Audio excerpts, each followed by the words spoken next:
Welcome back to my YouTube channel. I am Winnie Jo and I speak on the issues concerning international students and intending international students.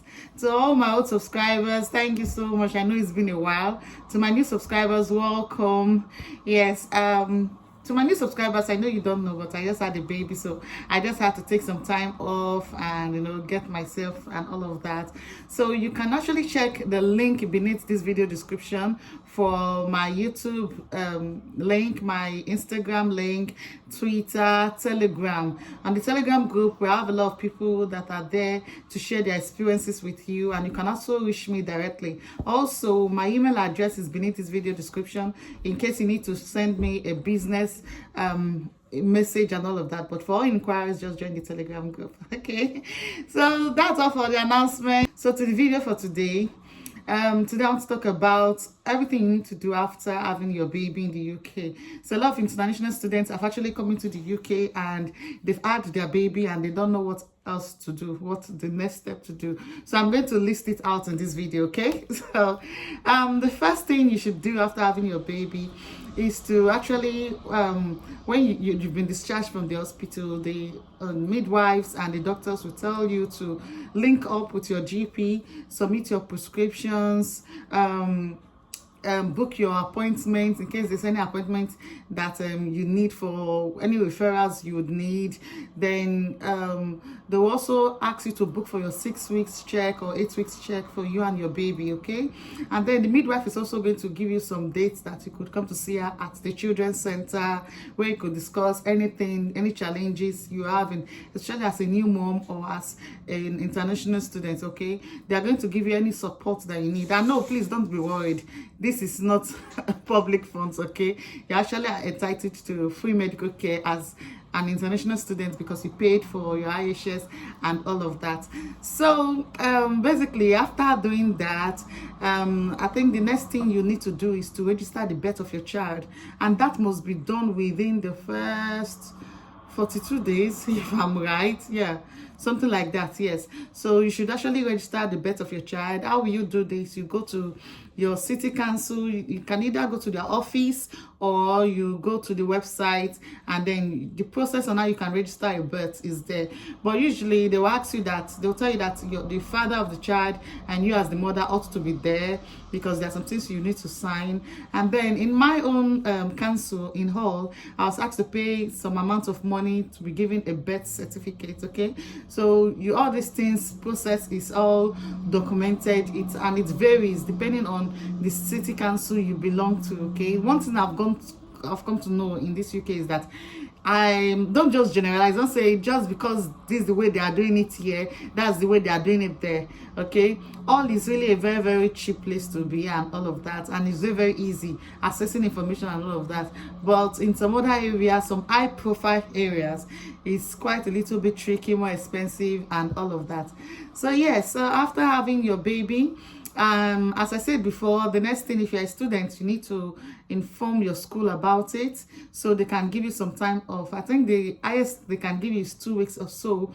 So you can actually, after that 2 weeks, because attendance is very, very important, you can actually be writing emails, yes, for each class, and say, okay, this week I'm not going to come, I have a doctor's appointment.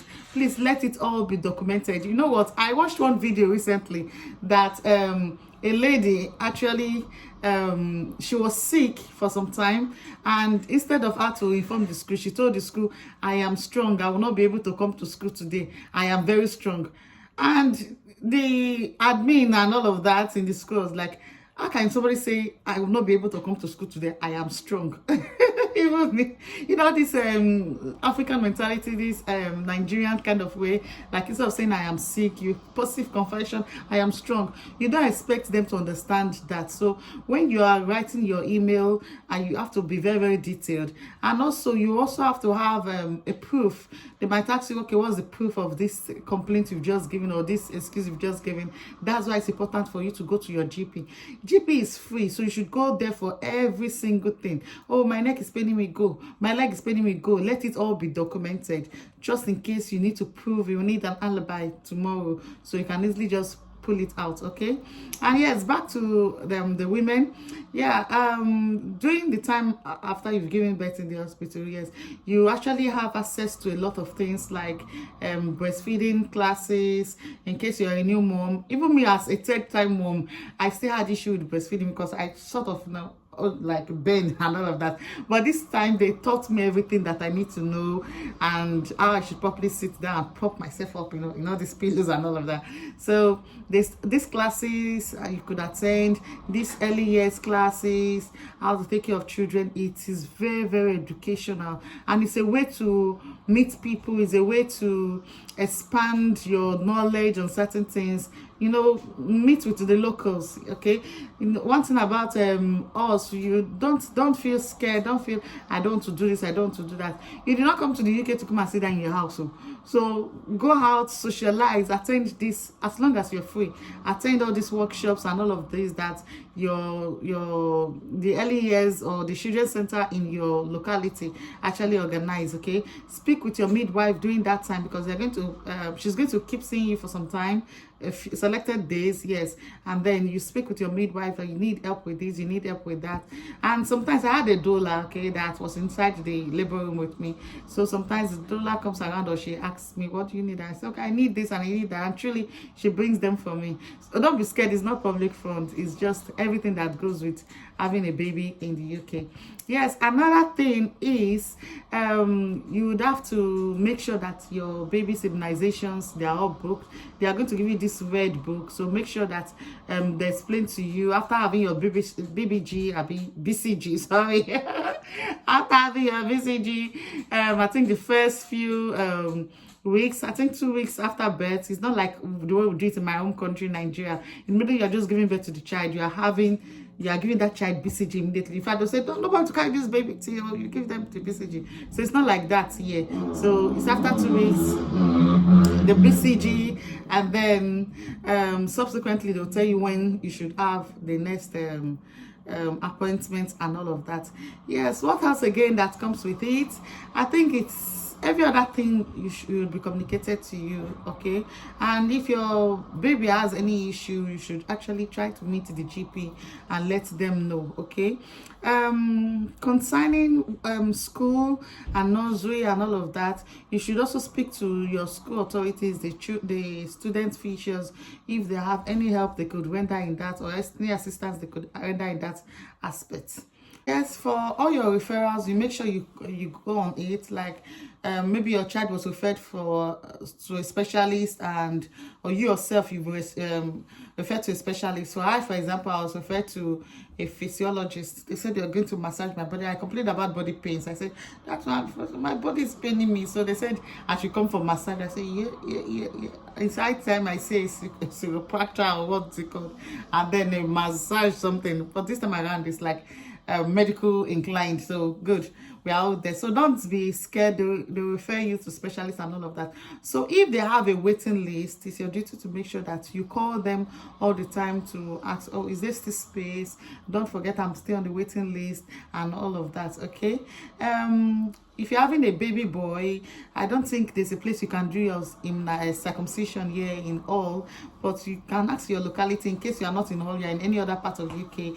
Like some people in Hull have to go to Manchester and labouring cities to have the immunization done. Yeah, so for the male child, so you work that out. For the female girls, for the female child, sorry, I think pricing of the year is like 4 months in and stuff like that. So you can actually get do all these things. And another aspect is the clothing. If you're not so buoyant, I know as international students you're not going to be so buoyant like that, you can actually check where you could get some good fairly used clothes, yeah, like in Facebook markets, like in your immediate community, the Telegram groups. You should be able to get some good clothes in some selected sites and all of that. But I'm mostly used to the Facebook market, and I tell them to deliver and they just bring it to the house. So I get clothes from there. Yeah, children, they grow really fast and all of that. And what else again? I think that's basically all. If I remember any other thing that I did not mention in this video, I'll make a new video on that. Okay, I'll make it like part 2. So yes, another thing that you need to do is to do a passport for your baby. Yes, and yes, you need to pay your visa fee and your IHS, and you need to show proof of fund for your baby. Okay, is that crazy? So if you're an international student, your baby only have access to free medical services for 3 months, and after that the child will stop receiving free medical services. The thing is, some international students says when my child is still receiving treatment and all of that and blah blah blah blah blah, you might not know. Some people might go away with it not paying, but do you know when you're trying to change your visa to either your skilled worker visa or your postgraduate visa, and then something pops up and they say, okay, you've been receiving, this child has been receiving free medical services and it's not paid for, the total you owed UK VI now is or the UK government is £5,000 for medical services. What will you do? Because medical services is very, very, very expensive here. Yes, for one test alone it can cost as high as £750. So it's very, very risky if you say you don't want to do it, okay, except you know that your child, you're not going to take your child to the GP at all, at all, okay. But what you should know is that immediately you give birth to your child, you have to go to London or whatever. Yeah, go to London, do international passport for your baby, apply for visa for your baby, pay IHS fee for your baby, and yes, you need to show proof of fund for your baby. I think that's what someone else told me they did, and proof of fund is 6,120 for outside, £120. So for outside London, those inside of London, I think it's an higher amount. Okay, so you can just go to UKVI and verify, because this information changes time after time. Okay, so the moment you are done with that, your child will now be able to access IHS, NHS services, and then when you're going on post-study visa, your child will be able to go with you. Your child will not be an alien, okay, or a stateless person. Okay, so it is very, very important.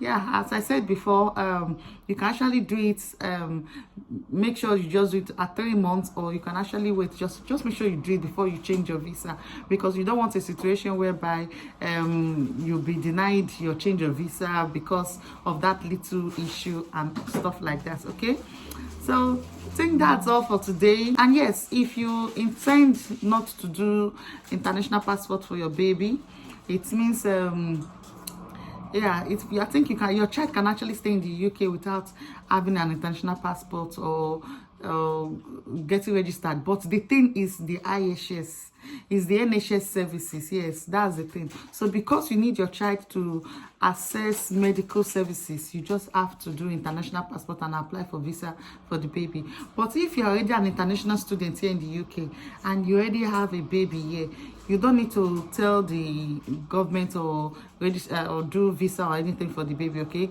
just leave the baby, do for the rest of you, change your visa to post-study or stuff like that.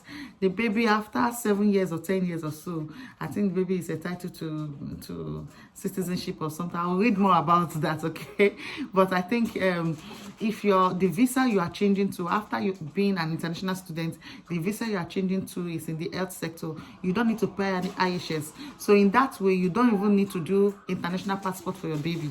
All right, so that's just the way it works. All right, thank you so much for watching. Don't forget to like, share and subscribe, and I don't know when else I'll drop a video, but please bear with me while I recover. Thank you so much, guys. Bye.